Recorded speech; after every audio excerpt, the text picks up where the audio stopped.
નમસ્કાર, હું પ્રવીણ અમદાવાદથી શરૂઆત કરીશું. કોંગ્રેસના અધિવેશન માટે અમદાવાદ આવેલા કોંગ્રેસ નેતા પી ચિદમ્બરમની તબિયત લથડી છે. સાબરમતી ગાંધી આશ્રમમાં તેમની તબિયત લથડી હતી અને ગરમીના કારણે તેઓ બેભાન થયા હતા, જેથી તેમને તાત્કાલિક જ ઝાયડસ હોસ્પિટલમાં દાખલ કરાયા છે.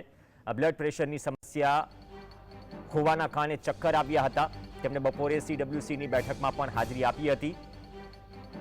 અમદાવાદમાં 2 દિવસ કોંગ્રેસના રાષ્ટ્રીય અધિવેશનનું આયોજન થયું છે, જેમાં રાહુલ ગાંધી, સોનિયા ગાંધી, મલ્લિકાર્જુન ખડગે સહિત કોંગ્રેસના દિગ્ગજ નેતાઓ અમદાવાદના મહેમાન હાલ છે અને પી ચિદમ્બરમ પણ અધિવેશનમાં ભાગ લેવા આવ્યા છે. તેમણે આજની CWCની બેઠકમાં પણ ભાગ લીધો હતો, પરંતુ અચાનક જ તેમની તબિયત લથડતા તેમને શહેરની ઝાયડસ હોસ્પિટલમાં દાખલ કરવામાં આવ્યા. સહયોગી વિરેન્દ્રસિંહ ભાટી જોડાશે. વિરેન્દ્ર, હાલ પી ચિદમ્બરમની તબિયતની સ્થિતિ શું છે? બિલકુલથી પ્રવીણ, કે 2 દિવસીય જે રાષ્ટ્રીય કોંગ્રેસનું અધિવેશન મળી રહ્યું છે, જે સંદર્ભે સાબરમતી આશ્રમ ખાતે પણ કાર્યક્રમ યોજવામાં આવ્યો હતો અને તે કાર્યક્રમની અંદર જ પી ચિદમ્બરમ પણ હાજર રહ્યા હતા.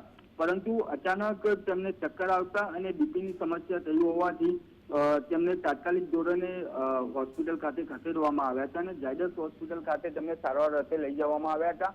હાલ તેમની જે તબિયત છે તે ખૂબ સ્થિર છે, સારી છે તેવું સ્થાનિક રીતે જાણવા મળી રહ્યું છે.